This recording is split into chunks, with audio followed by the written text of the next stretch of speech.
사도신경으로 우리의 신앙 고백하도록 하겠습니다.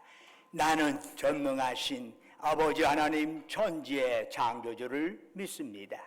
나는 그의 유일하신 아들 우리 주 예수 그리스도를 믿습니다. 그는 성령으로 잉태되어 동정녀 마리아에게서 나시고 본디오 빌라도에게 고난을 받아 십자가에 못 박혀 죽으시고 장사된 지 사흘 만에 죽은 자 가운데서 다시 살아나셨으며 하늘에 오르시어 전능하신 아버지 하나님 우편에 앉아 계시다가 거기로부터 살아있는 자와 죽은 자를 심판하러 오십니다. 나는 성령을 믿으며 거룩한 공교회와 성도의 교제와 죄를 용서받는 것과 몸의 부활과 영생을 믿습니다. 아멘. 다 같이 자리에 앉으셔서 찬송가 35장 부르시겠습니다.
전국 보좌 앞에서 늘 찬송하게 하소서. 아멘. 예배를 위해서 안성희 장로님 기도하십니다.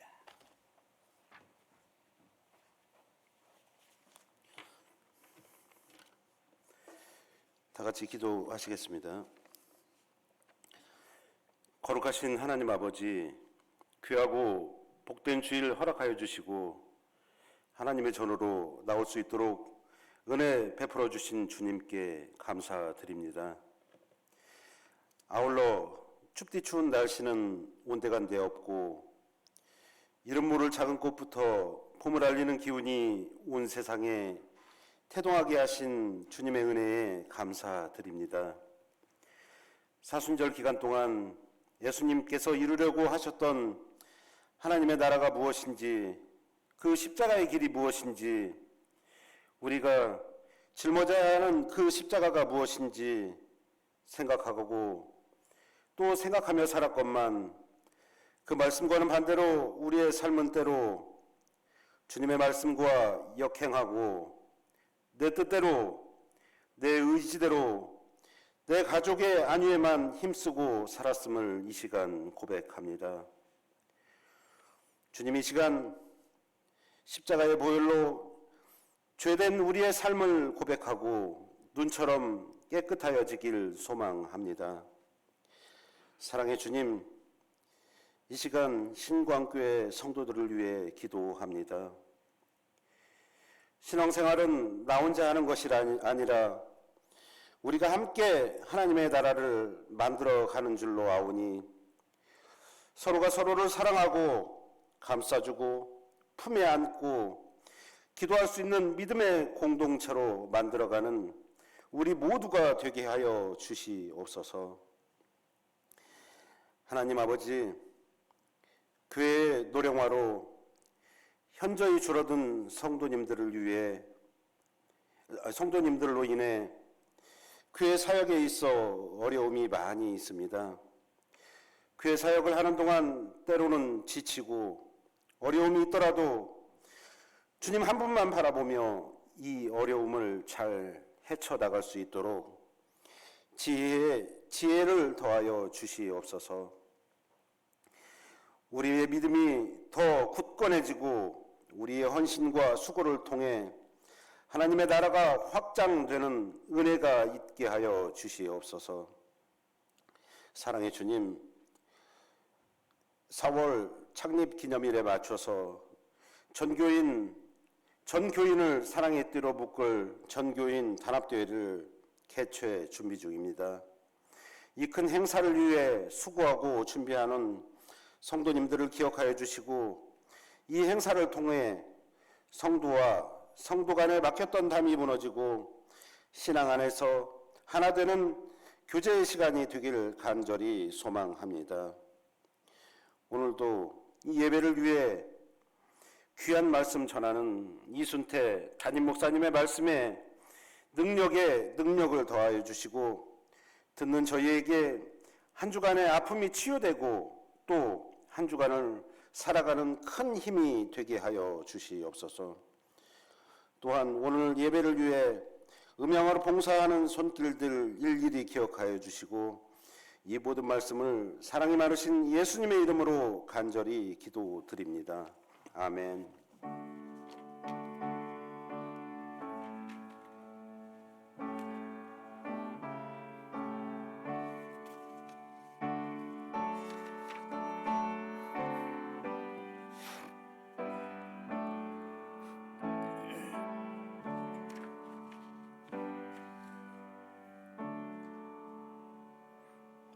할렐루야. 우리 좌우에 있는 형제 자매들 향해서 사랑 인사 나눕니다. 주님의 이름으로 사랑합니다. 샬롬. 처음 뵙는 분들에게도 잘하는 분들에게도 주님의 사랑 담아서 사랑합니다. 반갑습니다. 교회 소식 전해드리겠습니다. 월삭 새벽 기도회가 이번 주 토요일 4월 1일입니다.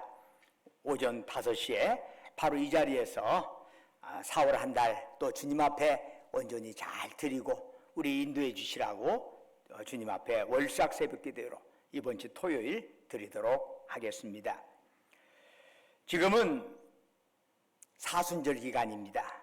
주님의 십자가 사랑을 묵상하는 절기죠. 그래서 특별히 이 사순절 기간엔 말과 행동과 모든 부분에 있어서 좀 더 경건해지고 하나님 말씀 묵상하면서 거창한 연애는 가능한 자제하는 것이 우리 교회의 전통이었습니다.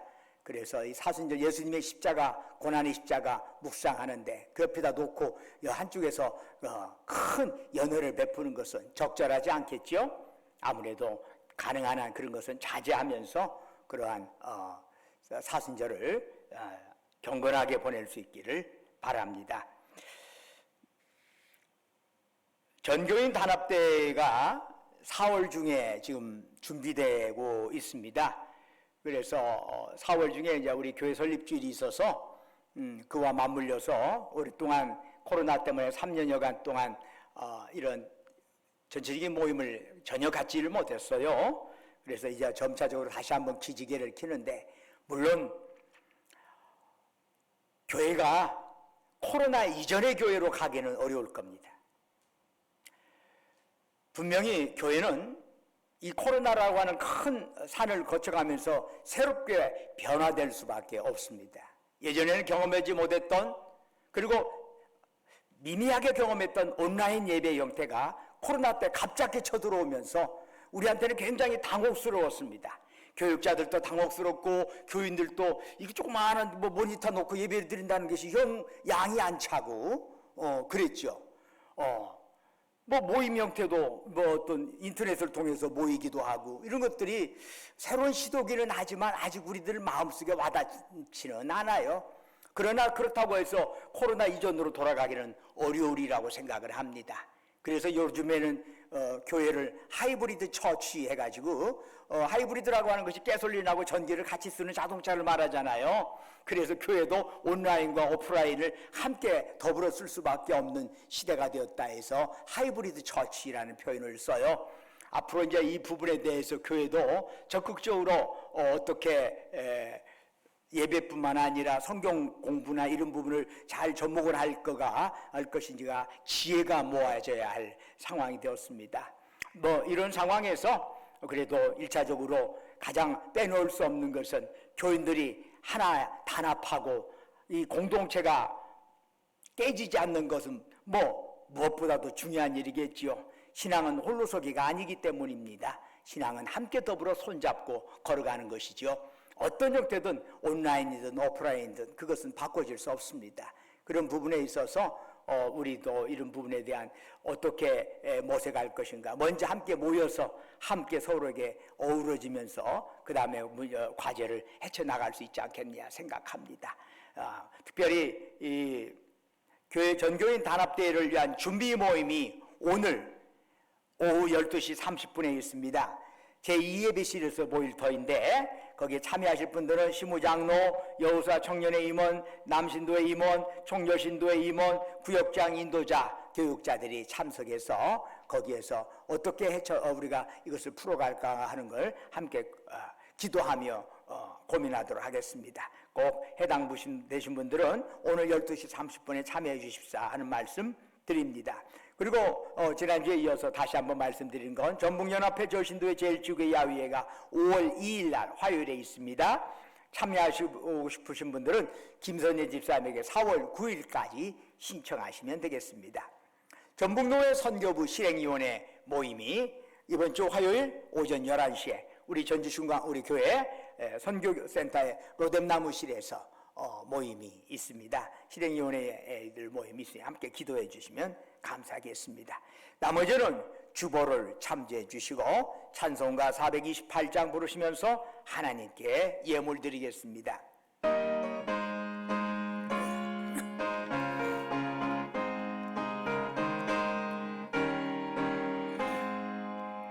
내 영혼에 베베치네 주 영광 찬란해 이 세상 어떤 빛보다 예배 떠는 날에 주의 영광 빛난 광채 내게 비춰 주시옵소서.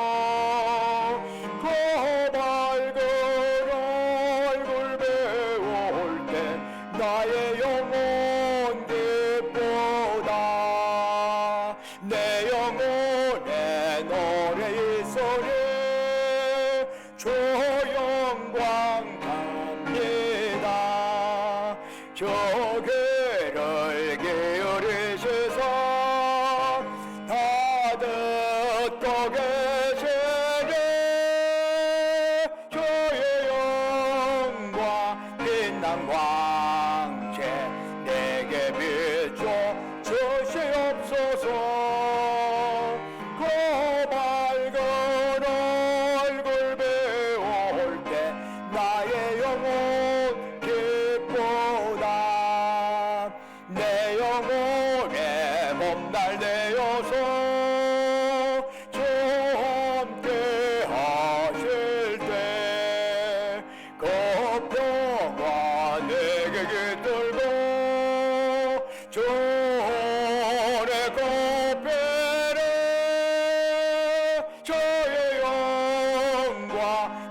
빛난 광채 내게 비춰 주시옵소서. 그 밝은 얼굴 배울 때 나의 영혼 기쁘다. 내 영혼에 희락이 있고 큰 소망 넘치네. 주 예수 복을 주시고 또 내려주시네. 저의 영광 빛난 광채 내게 비춰 주시옵소서. 그 밝은 얼굴 배울 때 나의 영혼 기쁘다. 은혜와 사랑이 충만하신 아버지 하나님, 거룩한 성의를 저희들에게 허락하시고 이 아침 주님 전에 나와서 이처럼 예배드릴 수 있도록 저희들의 몸과 마음을 이곳으로 지금까지 보살피시고 인도하신 주님, 이 시간 저희들 주님을 앙망하면서 우리의 마음과 뜻과 정성과 힘을 다해 주님께 예배드리오니 이 시간 오직 주만이 우리가 드리는 찬양, 영광 홀로 받으시옵소서. 아버지 하나님, 참으로 저희들이 드린 예배가 하나님께는 영광이요 예배드린 우리 모두에게 은혜와 기쁨 충만한 자리가 되기를 원합니다. 사모하는 심령으로 고개 숙인 백성들에게 이 시간 성령으로 충만하게 역사하여 주셔서 우리 연약한 영역이 강건해지게 하옵시고 이러한 예배를 통해서 우리의 얽히고 설킨 문제가 해결받는 역사가 일어나게 하옵소서. 지난 한 주간도 주님의 은혜 안에 살게 하시고 오늘 거룩한 성일 맞이하여 주 앞에 나올 때 우리의 정성을 담아 소중한 물질을 주께 바치게 하심을 감사드립니다. 주께서 우리에게 베풀어 준 그 사랑, 그 은총 생각하면서 예물 드리오니 주여 받으시고 바치는 심령 후에 큰 복을 내려 주옵소서. 11조로 주께 바칩니다. 범사에 감사해서 범사감사금 드립니다. 우리의 삶의 여정 곳곳에 하나님의 손길 기억하면서 각가지의 제목으로 특별감사금 드리옵니다. 매주마다 주님과 약조했던 주정원금 날입니다. 너희는 땅끝까지 가서 내 증인 되어라 주의 말씀 가슴에 새기면서 해외 선교원금, 국내 선교원금 드리옵니다. 우리 주변의 어려운 이웃들 생각하면서 긍휼의 마음 담아 사랑 나눔 원금 드리옵니다. 또한 각자의 처지와 형편에 따라 아버지께 서운하며 간구하며 예물 드리오니 그들의 기도에 제목 주님 귀 기울여 주시고 응답하여 주시옵소서. 아버지 하나님, 우리 전주신과 함께를 지금까지 보살피신 것 감사합니다. 원하옵건대 주님께서 이 교회에 맡기신 사명을 제대로 감당할 수 있도록 저희들에게 지혜와 영을 도하여 주시옵시고 무엇보다도 이러한 온갖 사이비 이단들이 판을 치는 이 시대에 우리 믿는 자들이 말씀에 뿌리 내려서 흔들리지 아니하고 이 세상 나아가 저희들이 참으로 복의 통로가 되고 은혜의 통로가 되게 하여 주옵소서.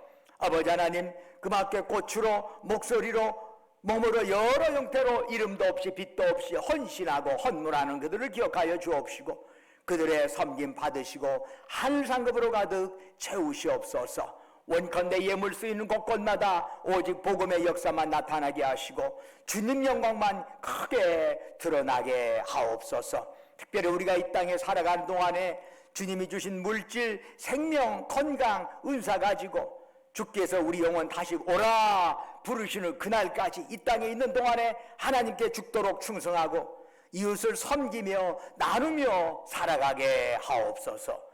우리 주 예수 그리스도의 이름으로 간절히 기도드립니다. 아멘.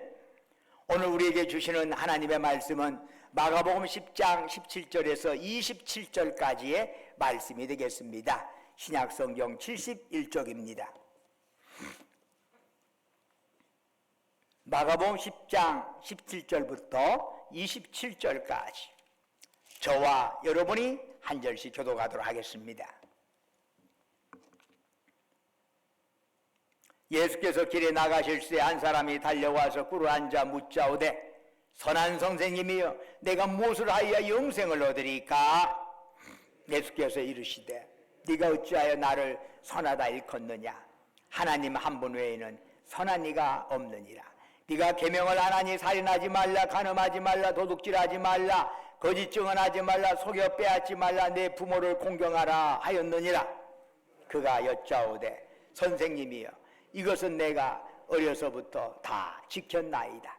예수께서 그를 보시고 사랑하사 이르시되 네게 아직도 한 가지 부족한 것이 있으니 가서 네게 있는 것을 다 팔아 가난한 자들에게 주라. 그리하면 하늘에서 부화가 네게 있으리라. 그리고 와서 나를 따르라 하시니 그 사람은 재물이 많은 고로 이 말씀으로 인하여 슬픈 기색을 띠고 근심하여 가니라. 예수께서 둘러보시고 제자들에게 이르시되 재물이 있는 자는 하나님 나라에 들어가기가 심히 어렵도다 하시니 제자들이 그 말씀에 놀라는지라. 예수께서 다시 대답하여 이르시되 얘들아, 하나님의 나라에 들어가기가 얼마나 어려운지 낙타가 바늘기로 나가는 것이 부자가 하나님의 나라에 들어가는 것보다 쉬우니라 하시니 제자들이 매우 놀라 서로 말하되 그런즉 누가 구원을 얻을 수 있는가 하니 함께 읽겠습니다. 예수께서 그들을 보시며 이르시되 사랑으로는 할 수 없으되 하나님으로는 그렇지 아니하니 하나님으로서는 다 하실 수 있느니라. 아멘. 오늘 예배에 참여한 여러분 모두에게, 그리고 방송을 통해서, 온라인을 통해서 이 예배에 동참하는 여러분 모두에게 하나님의 놀라운 위로와 평강이 함께 하시기를 주님의 이름으로 축원합니다. 팀 켈러라고 하는 목사님이 계시는데, 이 팀 켈러라고 하는 목사님이 내가 만든 신이라는 책을 썼어요. 이 내가 만든 신이라는 책에서 그분은 현대인들을 현혹하는 신들로 돈, 섹스, 권력, 인간의 야망을 소개하고 있습니다. 그러면서 그는 내가 만든 신은 반드시 나를 배신한다라고 선언을 합니다. 인간의 허물을 해결하기 위해서 아무리 좋은 것을 찾으려고 노력해도 하늘의 신령한 것이 아니고는 절대로 그 허물을 메울 수는 없는 것입니다. 즉 세상 것 가지고 아무리 내 마음에 공허함을 채운다 할지라도 채울 수 없는 부분이 있는 거지요. 그것은 오직 하나님만이 채울 수 있는 영역이 있는 거라 합니다. 하나님께서 우리에게 주신 삶을 누리는 것은 행복에 있어서 대단히 중요한 요소입니다. 그런데 그 누림을 위하여 많은 사람들이 전제하는 것을 보면 1위로 재물을 꼽습니다. 돈이 있어야 행복할 수 있어. 그래서 사람들은 곧잘 재물의 소유량에 따라 즐김의 차이가 나고 그것이 행복을 결정한다는 논리로 펼쳐나갑니다. 특히 현대 자본주의에 만연된 소비주의는 즐거움을 위하여 점점 더 많은 돈을 필요하게 만듭니다. 그러다 보니 죽을 때까지 돈의 유혹으로부터 벗어나지를 못합니다. 그래서인지 돈 버는 것과 관련된 책이 적지 않습니다. 부자 아빠, 가난한 아빠, 혹은 150만 원 월급으로 따라하는 10억 재테크, 월급장이 10억 벌기, 나의 꿈 10억 만들기, 100만장자 되는 법, 그런가 하면 아주 자극적인 제목의 책도 있답니다. 니들이 돈 맛을 알아? 그런 책도 있고, 20대에 독립해서 1억 만들기, 너 아직도 돈 끌어다니니? 그런 책도 있어. 로또 복권에 당첨되지 않고 부자 되는 법, 또 돈 밝히는 여자가 아름다운 이유, 아이를 부자로 키우는 15가지 방법. 참 많기도 해요. 그만큼 사람들의 관심사가 그리 있다는 것을 반증하는 거지요. 오늘 보면은 돈과 관련된 예수님의 가르침은 어떤 것인가 하는 것을 우리에게 보여주고 있습니다. 예수님께서 가버나움을 떠나서, 북쪽 가버나움 지역을 떠나서 남쪽의 예루살렘으로 향하시는 과정에 한 사람이 달려와 예수님 앞에 무릎을 꿇었습니다. 이 사람은 마태복음 19장 20절에 의하면 청년이고, 누가복음 18장 18절에 의하면 관리이고, 누가복음 18장 23절에 의하면 큰 부자입니다. 여러모로 볼 때 남부러울 것이 없어 보이는 그가 왜 예수님 앞에 무릎을 꿇었어요? 그는 예수님께 물었습니다. 내가 무엇을 하여야 영생을 얻겠습니까? 그는 영생을 얻고 싶었습니다. 그러나 그 길이 안개 속과 같았는데 마침 예수님의 명성을 듣고 그 문제를 해결하고자 찾아온 겁니다. 그는 병이나 돈 문제로 예수님 찾은 게 아닙니다. 세상 출세 문제로 예수님 찾아온 것 아닙니다. 그는 인생의 궁극적인 문제, 영생에 관한 의문을 안고 있었습니다. 예수님은 그 부자 청년에게 몇몇 계명들을 거론하셨지요. 그러자 그 사람은 자신 있게 대답했습니다. 이것들은 내가 어려서부터 다 지켰습니다. 우리는 그의 대답을 구태여 과장된 것이라고 여길 필요는 없을 겁니다. 그 사람은 자기가 생각한 기준으로 볼 때 나름대로 성실히 그 계명을 지켰을 겁니다. 이스라엘 사람들은 구약의 계명들과 율법을 지키는 것이 신앙생활의 전부라고 생각했습니다. 그것은 현대인들이 도덕과 양심을 지키면 된다는 것과 서로 상통합니다. 그러나 이 젊은이는 계명을 가지고는 영원한 생명에 참여할 수 없다는 사실을 잘 깨닫고 있었습니다. 계명을 지키기는 지키고 율법도 지키기는 지켰는데 마음 한쪽에 메꿀 수 없는 공허함이 있는 거죠. 이게 문제인 거야. 여전히 불안이 있고 두려움이 있는 거죠. 여러분, 계명을 소중히 지키는 것 중요하지만 그것만으로는 구원에 이를 수가 없는 거지요.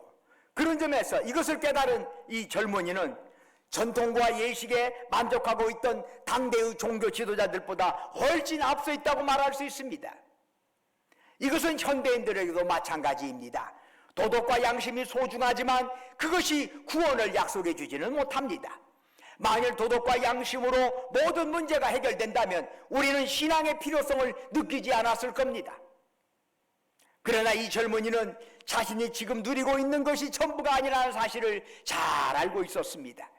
그래서 죽음 이후까지 하나님 안에서 이어지는 영생의 문제를 해결받고 싶었던 겁니다. 그 젊은이가 계명과 도덕의 한계를 누구보다도 잘 깨닫고 있다는 사실을 아시고 예수님께서는 사랑을 담아 그에게 말씀하셨습니다. 네게 아직도 한 가지 부족한 것이 있다. 그러시면서 두 개의 명령을 주시네요. 한 가지 부족한데 두 개의 명령이 들어있어요. 하나는 주라, 다른 하나는 나를 따르라입니다. 첫 번째 명령은 주라입니다. 좀 더 자세히 말하면 네게 있는 것을 다 팔아 가난한 자들에게 주라. 그리하면 하늘에서 부화가 네게 있으리라. 네가 아끼고 소중히 여기는 많은 재물을 팔아 가난한 사람들에게 줌으로써 세상에서 소유하는 것을 하늘나라의 소유로 바꾸라는 말씀입니다. 즉 이웃을 향한 사랑의 실천이 있어야 한다는 것입니다. 그런데 이를 위하여 먼저 필요한 것이 있습니다. 그것은 우리의 소유의식의 변화입니다. 물질의 많고 적음보다도 더 심각한 것은 소유욕입니다. 소유욕.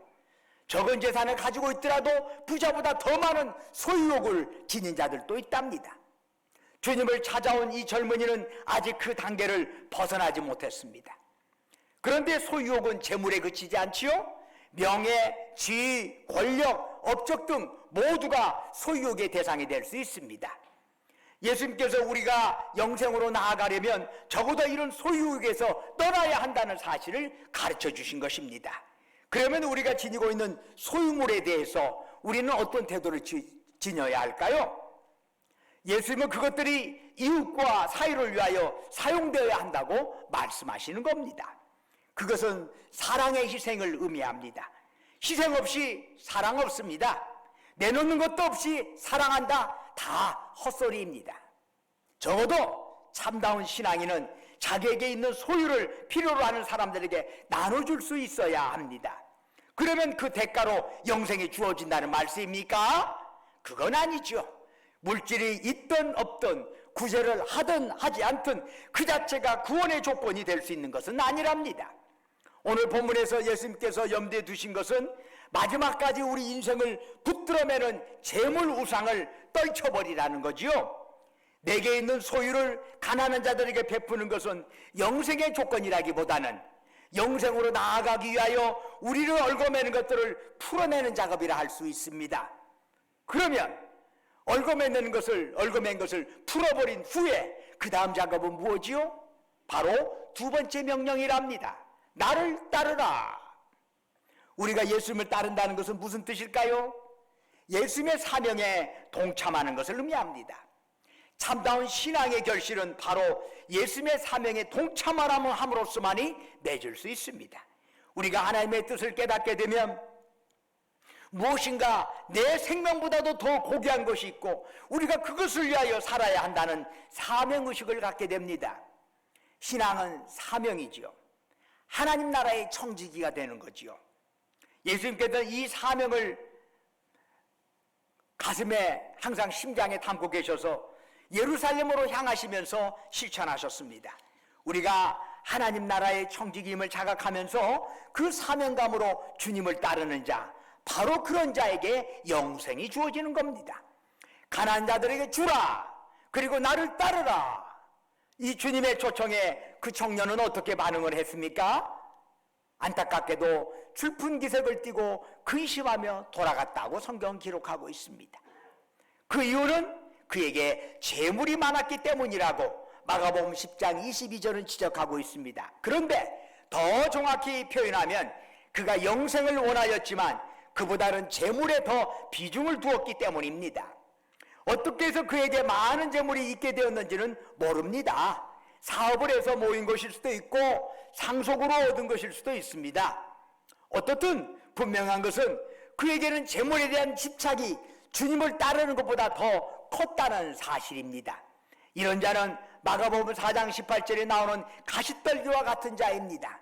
그래서 말씀이 그에게 뿌려지기는 하지만 재물의 유혹과 욕심 때문에 결국 결실하지 못하게 되는 겁니다. 이 상황을 호기심 있게 바라보는 제자들에게 주님은 말씀하셨습니다. 재물이 있는 자는 하나님의 나라에 들어가기가 심히 어렵도다. 오늘 본문에 24절을 보니까 그 말씀에 제자들이 놀랬다라고 했습니다. 놀랐는지라.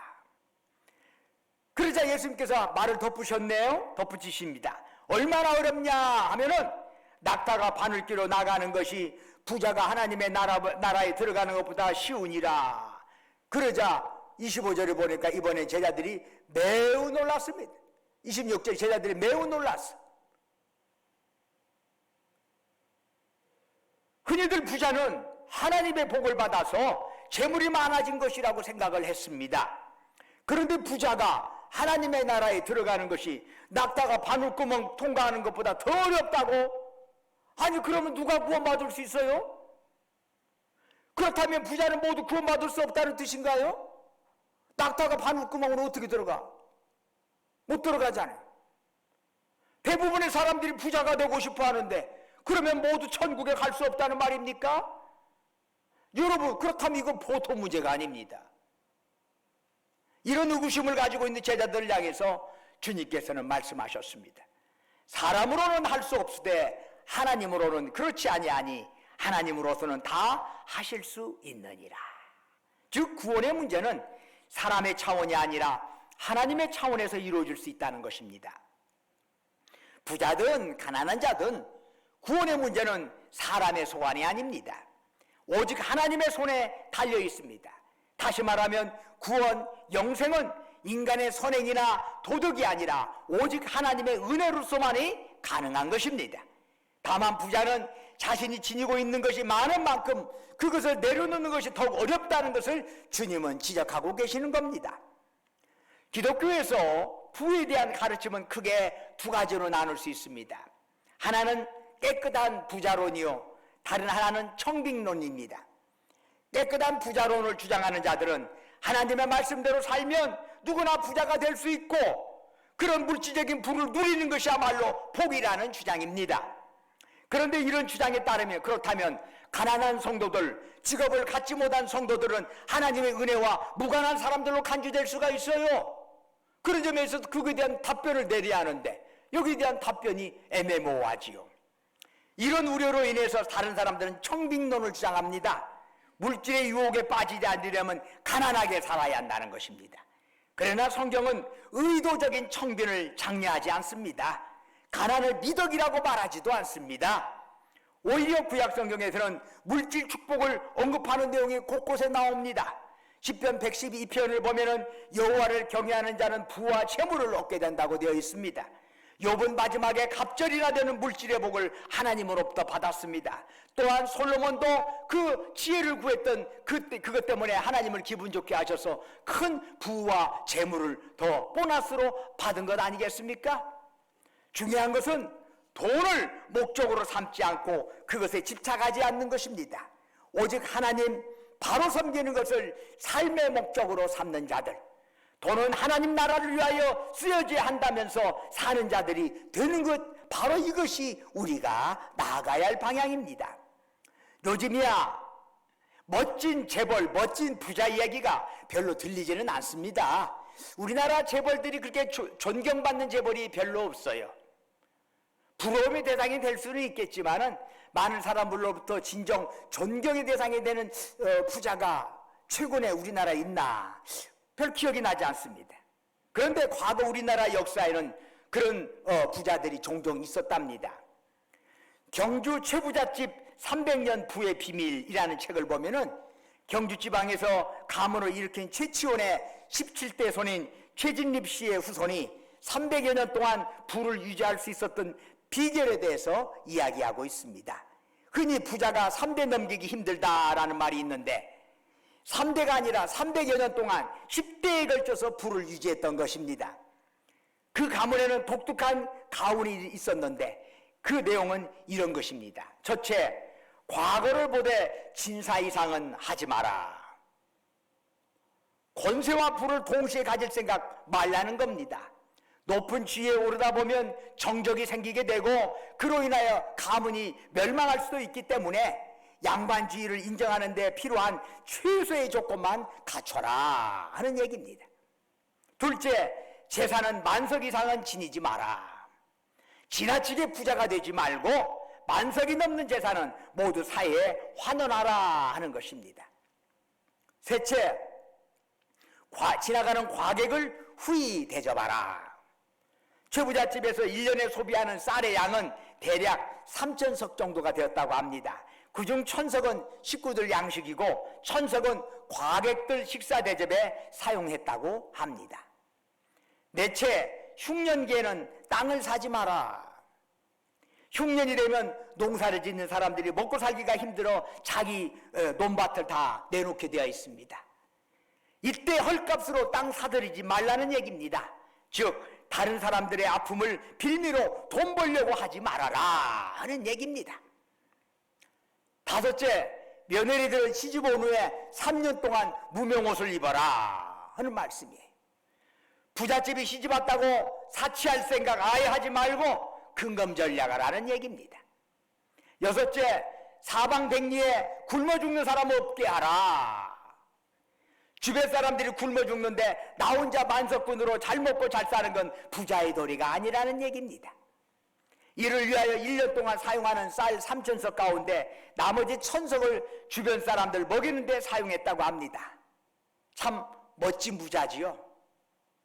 멋진 부자야. 이런 부자는 시기 질투 받기보다는 칭찬받고 존경받는 부자가 아닐까 하는 생각이 듭니다. 여러분, 가난하지만 결코 비굴하지 않는 삶을 살면서 예수님을 닮아가는 자를 성경은 부유한 자라 말합니다. 많은 재물을 가지면서도 교만하지 않고 돈이 필요한 곳이라면 기꺼이 내놓는 사람을 심령이 가난한 자라 이야기합니다. 사랑하는 여러분, 이 세상 살면서 돈에 매달려 돈의 노예가 되지 않도록 하시기를 축원합니다.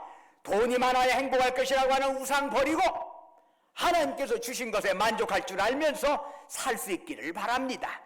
또한 여러분에게 많은 재물이 있습니까? 그렇다면 그 재물에 집착하지 말고 그것을 하나님 나라를 위하여 사용하면서 여러분 모두 당당히 낙타를 타고 바늘구멍으로 들어가는 사람 될 수 있기를 주님의 이름으로 축원합니다. 기도하겠습니다. 은혜와 사랑이 충만하신 아버지 하나님, 이 세상 살다 보면은 다양한 욕심이 우리를 주저앉게 하고 우리를 힘들게 합니다. 그러나 우리 주님, 우리를 향한 십자가의 사랑 가슴에 담고 그 사랑 받았으니 우리가 또한 그 사랑으로 베푸는 그런 하나님 나라의 일꾼들로 살아가게 하옵소서. 주 예수 그리스도 이름으로 간절히 기도드립니다. 아멘. 다 같이 일어나셔서 찬송가 54장 부르시겠습니다.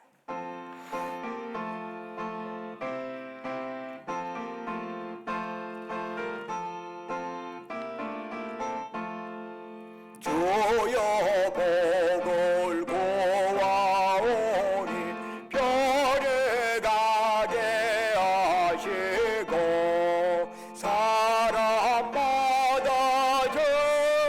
전례로 이기도록 하시고 광야 같은 세상에서 항상 인도하소서.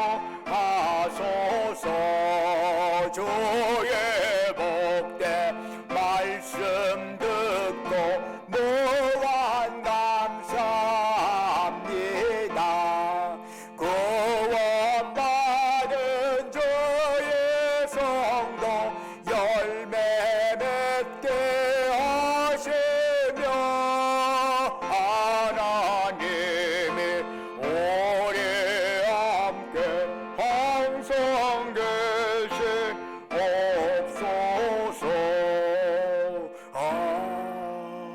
아멘. 이제는 우리 주 예수 그리스도의 은혜와 아버지 하나님의 만극하신 사랑과 성령님의 이루하시고 교통하시고 충만케 하신 역사가 참으로 한 번 왔다 가는 인생 주님의 사랑으로 천국 백성 되었음에 이 땅에서 어떤 욕심의 노예가 되지 말고 이 땅에 살아있는 동안 참으로 그것이 하나님 천국 백성으로서 이 땅에서 잘 베풀면서 살라고, 섬기면서 살아라고, 나누면서 살아라고 하는 하나님의 뜻인 줄로 믿고 지나온 세월 내려놓고 남은 세월 주님 뜻에 합당한 모습으로 살아가겠노라고 다짐하는 사랑하는 주의 백성들, 그들이 속해 있는 가정과 직장과 사업장 위에 외지에서 공부하느라 직장 다니느라 군복무하느라 수고한 우리 아들 딸들 위에 지금도 영원토록 함께 하시기를 간절히 축원하옵나이다. 아멘.